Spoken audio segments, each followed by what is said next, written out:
Assalamualaikum warahmatullahi wabarakatuh. Alhamdulillahirabbil alamin wassalatu wassalamu ala asyrafil anbiya'i wal mursalin wa ala alihi washabbihi ajmain. Alhamdulillah, bersyukur kepada Allah Subhanahu wa taala, kita pada pagi ini dapat berjumpa lagi dalam sesi tadabbur Al-Quran setiap muka surat. Alhamdulillah. Alhamdulillah, hari ini kita telah sampai kepada pengakhiran akhir daripada surah Al-Ahqaf.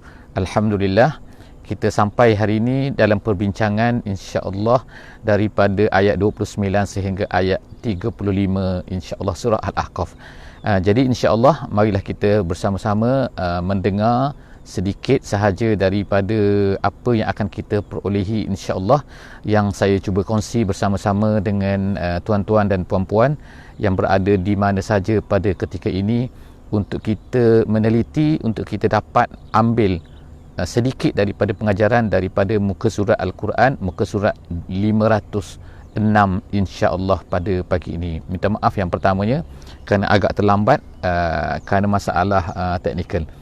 Insya-Allah hari ini kita akan mulakan insya-Allah dengan pembacaan sedikit daripada ayat Al-Quran daripada muka surat 506 insya-Allah, kepada sesiapa yang memiliki, yang mempunyai kemudahan, yang mempunyai kesesuaian untuk membuka mushaf pada ketika ini, harapnya dapat membuka mushaf insya-Allah. A'udzubillahi minasyaitonirrajim. Wa iz sarafna ilaika nafaram minal jinn yastami'una al-Qur'an falamma hadaruhu qalu ansitu falamma qudiya wallaw ila qaumihim munzirin.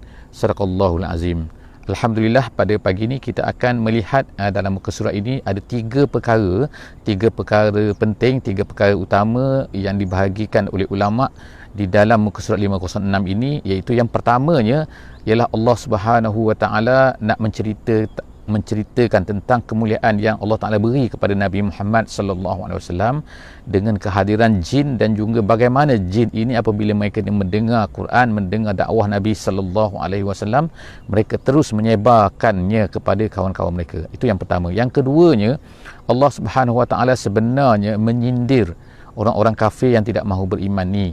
Mereka ni tidak mahu beriman apabila mendengar Nabi sallallahu alaihi wasallam berkali-kali menyeru mereka kepada Islam. Tetapi bagaimana hebatnya dan bagaimana keadaan di sebalik sana, iaitu jin, apabila mereka mendengar sahaja sekali seruan Nabi sallallahu alaihi wasallam, terus mereka ni beriman, dan bukan hanya sekadar beriman, tapi mereka ini terus menyebarkan kepada kawan-kawan lain apabila mereka balik ke kampung mereka.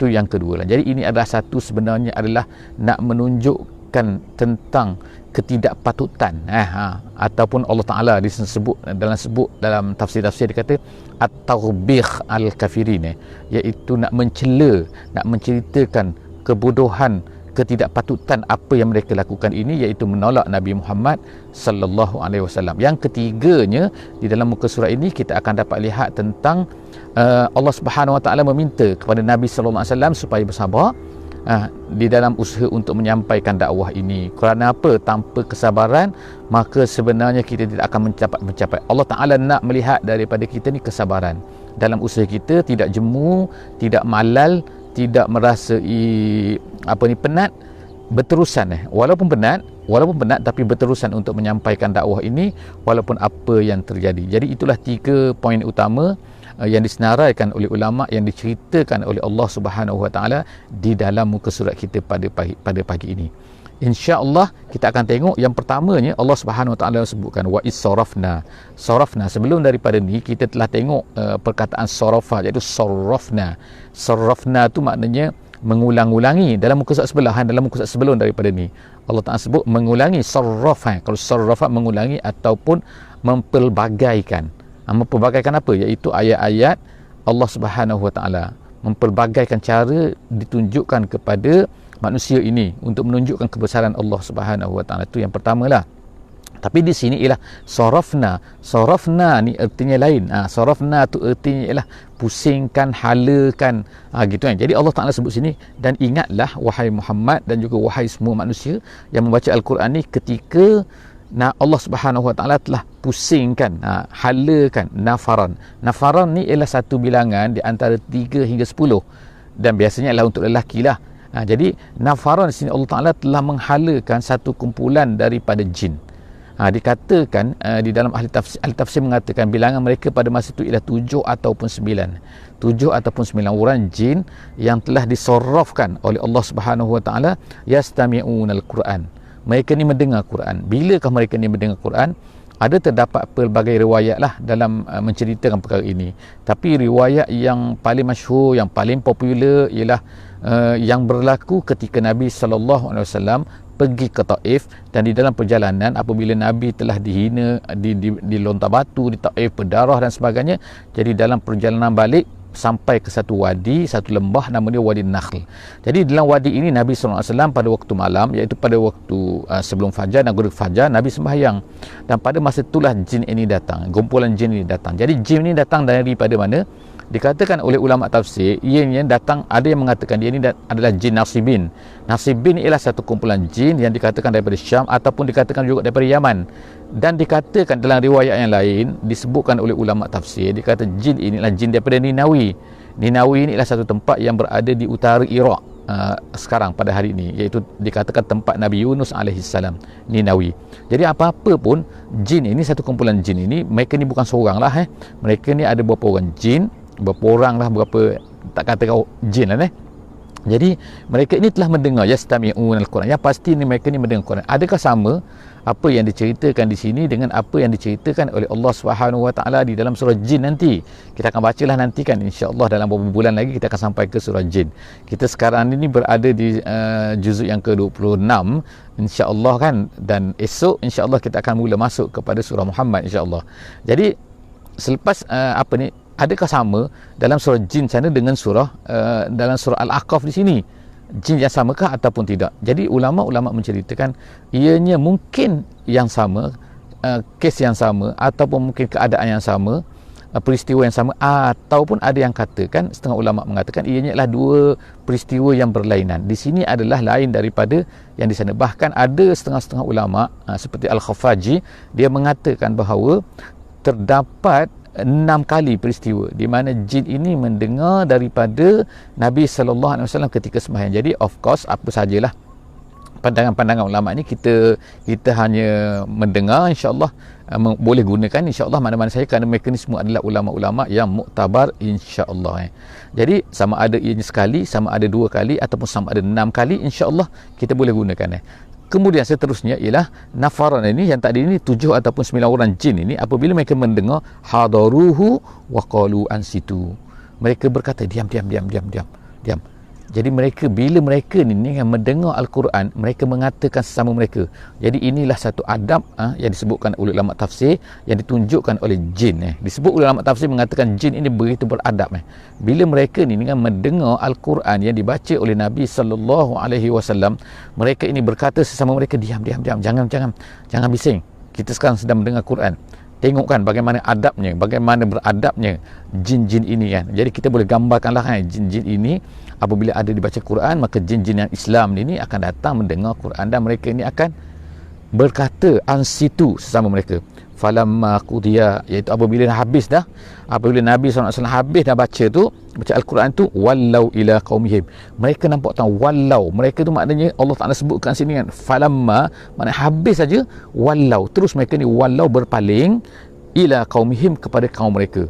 Jadi mereka terus pergi berjumpa dengan kaum mereka, apa? Munzirin. Buat apa? Bukan balik cerita saja kan, tak cerita kami dengar bestnya, bukan, tapi munzirin, iaitu seolah-olah mereka ni terus menjadi pendakwah. Pendakwah apabila mereka mendengar saja Quran, terus mereka ni tak diam. Tapi ini adalah satu sifat yang Allah Ta'ala nak sebutkan juga kepada kita secara tidak langsungnya, iaitu apabila kita mendengarlah ceramah di masjid ke, kuliah di dalam YouTube ke, kuliah di dalam internet ke, dan sebagainya, di mana-mana kan, bila kita mendengar, sepatutnya kita akan balik untuk menceritakan. Kita akan pergi ke mana-mana tempat untuk menceritakan apa yang kita dengar tu. Kita mesti share apa yang kita dengar tu kepada orang lain. Jadi macam kita lah dengar pada pagi ni kan, jadi insya-Allah kan, pada dunia sekarang ni lagi mudah kan, tekan saja, share saja link tu kan kepada sesiapa saja kan, kawan-kawan kita mana-mana saja, mereka nak dengar, mereka tak nak dengar, tu cerita mereka kan. Kita nak bercerita, kita kata alah tak sempat, okey tak apa kan, kita tekan saja share tu kepada kawan kita kan, letak saja dalam WhatsApp anda, dalam Telegram, dalam Facebook, dalam Instagram, dalam apa-apa kita letak kan, mudah kan nak jadi munzir. pada hari ini, masya-Allah, Allah Taala beri kemudahan kepada kita. Seterusnya, qalu ya qaumana. Jadi Allah Taala detailkan, Allah Taala explainkan dengan lebih detail lagi kan, apakah yang dikatakan oleh mereka dengan muzir tu. Jadi mereka berkata, qalu ya qaumana inna sami'na kitaban unzila min ba'di Musa. Mereka berkata, wahai kaumku kan, kami telah dengar kata ada satu kitab yang telah diturunkan. Kitab baru ni, maknanya ini adalah pertama kali lah mereka dengar ni kan. Jadi ada ulama-ulama kata kan, tak dengar ke sebelum daripada tu, jin-jin tu tak dengar ke? Ataupun bagaimana, wallahu a'lam bissawab, kita tak tahu sini kan. Ulama-ulama berbeza pendapat lah sini, sama ada inilah pertama kali mereka dengar, kenapa mereka tak dengar sebelum daripada tu. Wallahu a'lam bissawab, itu bukan perbincangan kita tapi nak cerita sini, apabila mereka mendengar tu, mereka bercerita bahawa ada satu kitab baru turun, iaitu daripada Allah Subhanahu Wa Taala. Kitab ni selepas daripada Nabi Musa. Jadi apa erti selepas daripada Nabi Musa? Kenapa tak sebut selepas daripada Nabi Isa? Jadi ulama-ulama berbeza kat sini, kenapa sebut Nabi Musa, kenapa tak sebut Nabi Isa kan. Sedangkan di antara Nabi Musa dengan Nabi Muhammad tu ada lagi nabi-nabi yang lain, dan nabi yang besar ialah Nabi Isa yang menurunkan juga selepas itu yang diturunkan Injil kepada Nabi Isa alaihissalam.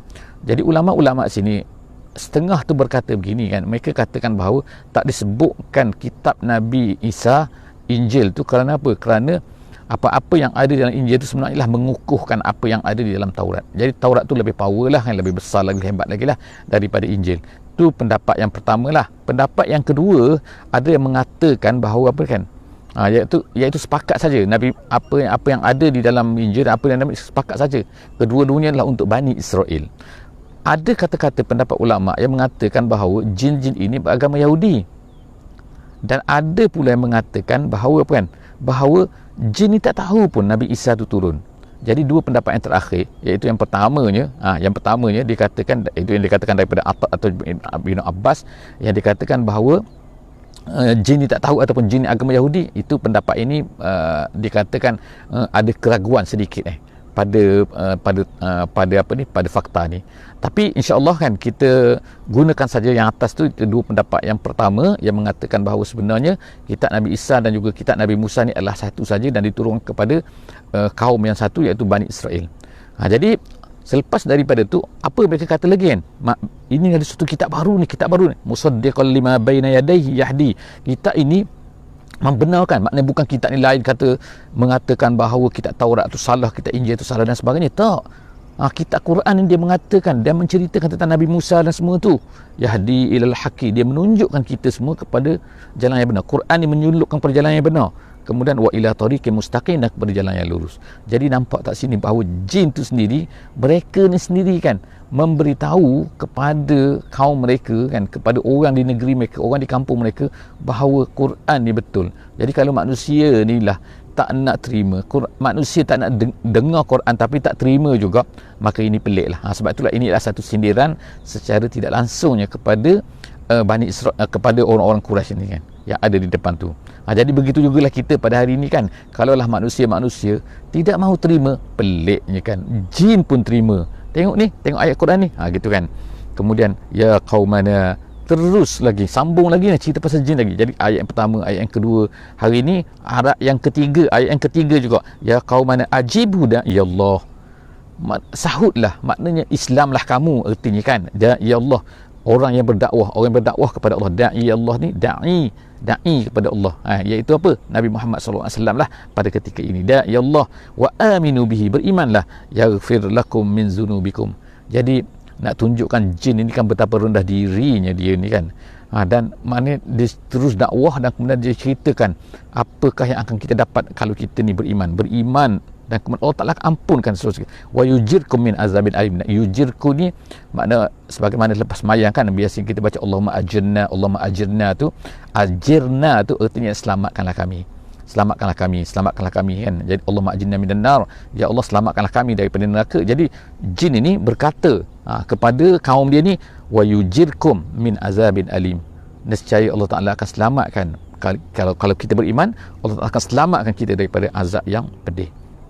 Kemudian tu dia beri amaran lagi kan, jin ni beri amaran lagi kepada kaum dia, kepada orang-orang yang tak datang dengar ni, iaitu apa dia katakan, wa man la yujib da'i Allah, siapa yang tak menyahut seruan Allah. Ini sindiran lagi ni, secara tidak langsungnya kepada orang kafir Quraisy ni kan. Orang kafir Quraisy yang tidak mahu menyahut seruan Nabi sallallahu alaihi wasallam ni kan. Jadi jin-jin ni berkata kepada kaum dia, kepada orang-orang dia, wa man lam yujib da'i Allah, siapa yang tak menyahut dakwah daripada Allah ni, pendakwah ni, tak menyahut seruan pendakwah ni, falaisa bimu'jizin fil ardi, dia tak akan dapat menolak jika sekiranya sesaat itu datang kepada mereka. Bimu'jizin itu maknanya mengalahkan Allah lah. Boleh mengalahkan Allah? Tak boleh. Bolehkah dia ni menolak apa yang Allah Ta'ala nak kenakan kepada mereka? Tak boleh. Jadi sebab itulah dia kata sini, falaisa bimu'jizin fil ardi walaisa lahu min dunihi awliya, tidak ada selain daripada Allah ni yang boleh jadi awliya, boleh menjadi pembantu kepada kita semua. Jadi oleh kerana itulah maknanya kan, apa-apa yang diceritakan oleh ni sebenarnya adalah nak ceritakan kepada manusia lah kan. Manusia ni kan, kita tak mampu nak lawan Allah, kita tak mampu lari daripada Allah, kita perlukan kepada nikmat Allah, kita perlukan kepada apa yang diberikan oleh Allah Subhanahu Wa Taala di atas dunia ini pada hari ini kan. Jadi kalau macam tu, kenapa kalau kita tak boleh lari daripada Allah, kenapa kita nak lawan Allah Subhanahu Wa Taala? Jadi jin pun kata falaisa bimu'jizin, mu'jiz makna tak boleh lawan. Kalau mukjizat itulah satu perkara yang boleh menundukkan, boleh melemahkan orang, tak boleh nak lawan. Jadi mukjiz tu yang melemahkan. Jadi kita ni tak boleh melemahkan Allah Ta'ala di atas muka bumi ni, dan kita tidak ada lain selain daripada Allah sebagai awliya. Kemudian ulaika fi dhalalim mubin, kalau orang yang buat macam tu, orang yang tak mahu menyambut seruan Nabi ni kan, maka dia ni akan berada dalam dhalalim mubin, kesesatan yang nyata. Seterusnya awalam yarau annallaha allazi, jadi seterusnya sekarang ni kembali kepada, dah habis dah cerita tentang jin tadi tu. Sekarang ni kembali Allah Ta'ala bertanya lah kan kepada manusia ni kan, kepada manusia, kepada orang-orang yang tidak mahu menerima Islam ni. Dia kata apa kan, awalam yarau, awalam sini nama dia istifham ingkari dalam bahasa Arab. Istifham ingkari maknanya persoalan yang untuk mengingkari, nak mengatakan kenapalah tidak, kenapalah awak, pelik betul lah dia kata gitu. Awalam yarau annallaha allazi khalaqas samawati wal arda wa lam ya'ya bi khalqihim, takkah kamu melihat, takkah mereka ni melihat bahawa Allah Ta'ala ni telah menciptakan langit dan bumi? Tak melihat ke mereka ni? Dan kemudian adakah Allah penat nak buat semua ni? Allah penat ke nak menjadikan langit, nak menjadikan bumi ni? Tidak. Allah Ta'ala kata walam ya'ya bi khalqihinna, Allah tak penat pun. Lam yat'ab, tidak merasai penat, tak meletih, tak apa kan, untuk menciptakan langit dan bumi itu. Biqadirin ala ayyuhil mauta, kalau Allah Ta'ala tu sebenarnya yang kalau macam tu sifat dia, boleh menjadikan langit dan bumi dengan begitu kompleks ni kan, kita ni kan, dengan bintangnya, dengan lautnya, dengan daratnya, dengan hutannya, dengan serangganya yang beratus-ratus ribu kan, dan sebagainya, yang banyak ni binatang dan sebagainya ni. Kita tengok diri kita pun very kompleks kan. Dalam diri kita ni kan, jantung kita, darah kita kan, kuman pun ciptaan Allah Subhanahu Wa Taala, coronavirus pun ciptaan Allah Subhanahu Wa Taala kan. Manusia begitu kompleks semua ni kan. Kalaulah nak buat benda tu semua, perkara tu semua, Allah Ta'ala tidak penat, maka apa susah sangat kan untuk menqadirin ala an yuhyil mauta, untuk menghidupkan balik yang mati. Daripada tak ada pun dia boleh cipta kepada ada, daripada zero maknanya boleh cipta kan. Jadi apa susah sangatnya untuk menghidupkan yang mati? Sebab perkara inilah yang manusia semua tak yakin, manusia semua rasa pelik, bagaimana boleh hidup, lepas tu mati boleh hidup balik. Itu pun pelik. Itulah Allah Ta'ala berkata, itu pun boleh jadi pelik kan. Bala innahu ala kulli syai'in qadir. Bahkan dalam bahasa Melayu bahkanlah kan. Tetapi bala ni kan, kalau bala ni dalam bahasa Arabnya ialah dia merupakan jawab untuk ibtalun nafyi kan. Ibtalin nafyi sabiq, iaitu satu jawapan untuk membatalkan penafian yang terdahulu, wa taqrirun naqid, dan untuk memastikan an-naqid itu lawan kepada benda tu kan. Jadi maknanya sini bila sebut bala, maknanya sebelum daripada itu tu ada apa, iaitu ada penolakan terhadap sesuatu benda. Jadi Allah Ta'ala nak tolak balik, maka dia kata bala. Jadi itu maksud perkataan bala lah dalam bahasa Arab. Dia berbeza dengan na'am jadi kalau kata tidak, dia kata bala, itu lawan. Itu maksud dia ialah menafikan yang tidak tu kan. Jadi apa ni, sebagaimana dalam Quran lah kita bacakan, alaihissallahu bi ahkamil hakimin, bukankah Allah Ta'ala ni yang ahkamil hakimin? Jadi jawapan dia ialah bala. Kita akan baca bala, disunatkan kita sebut bala, wa ana ala zalika minasyahidin. Bahkan tu maknanya tidaklah, maknanya kan Adakah Allah tidak mampu? Tidak, Allah mampu. Itu maksud dia. Jadi seterusnya Allah Taala sebut kat sini kan apa ni, wa yauma yu'radul ladzina kafaru 'alan nar, dan pada ketika yu'radu kita sebut sebelum daripada ni, apabila dimasukkan ke dalam neraka, bila dikenakan neraka, bila tersentuh dengan neraka tu, wa yauma yu'radul ladzina kafaru, apabila orang-orang kafir tu disentuh dengan api neraka tu, dikenakan 'alan nar alaysa haza bil haq, pada ketika itu ditanya kepada mereka, alaysa haza bil haq, ni macam mana ni, betul ke tak ni, betul tak? Makna dah kena dah kan, dah masuk neraka dah. Pada masa tu mereka pun mengiktiraf lah, mereka kata apa, qalu bala wa rabbina, pada ketika itu barulah mereka ni, sekali lagi kan perkataan bala ni, iaitu bala sini lah menjawab dah, kata betul. Artinya apa, sebelum daripada ni mereka ni kata tak betul. Tak betul apa? Neraka tak betul, syurga tak betul, semua pembalasan tak betul, hidup selepas mati tak betul, semua tak betul. Jadi tak betul.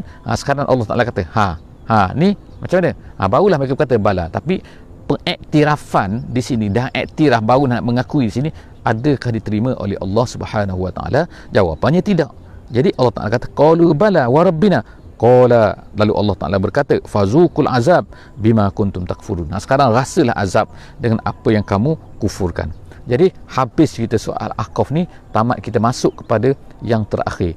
Allah Ta'ala ceritakan semua ni, perdebatan, hujah-hujahnya, Allah Ta'ala ajak kepada Nabi nak kata apa dan sebagainya.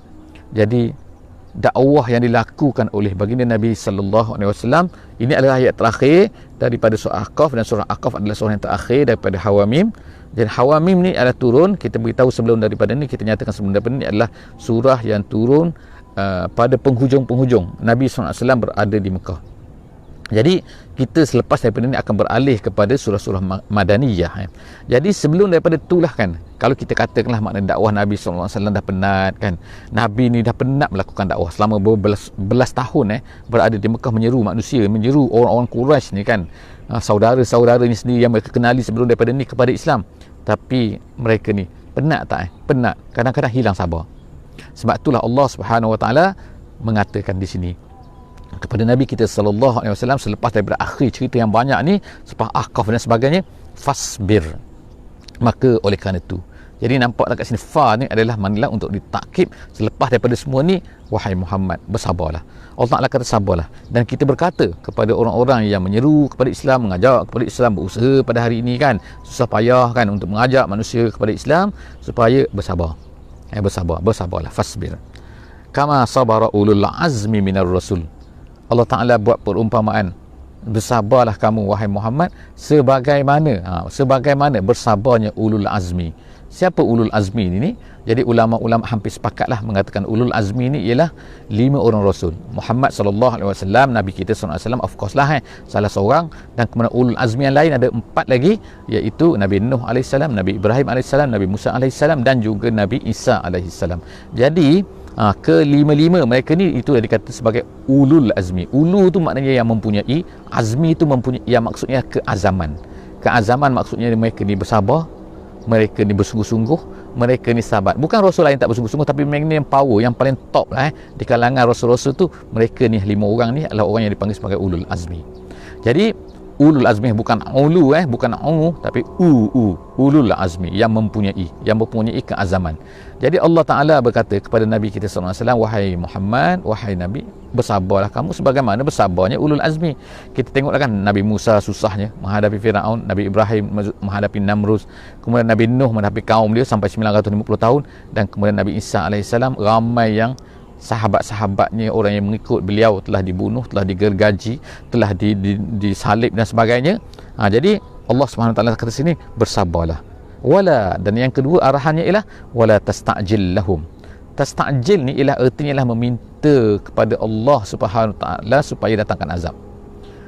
Jadi kalau kita berkata, ya Allah, tunjukkanlah, berilah azab kepada mereka ni, itu maknanya isti'jal, maknanya iaitu nak minta cepatkan azab. Jadi Allah Ta'ala larang kita daripada buat macam tu wala tasta'jil lahum, bersabar, dan juga wala tasta'jil, dan juga jangan minta gopoh-gopoh nak minta azab Allah Subhanahu Wa Taala turunkan kepada kaum yang tidak beriman ni, ka'annahum yauma yarawna ma yu'aduna lam yalbathu illa sa'atan min nahar.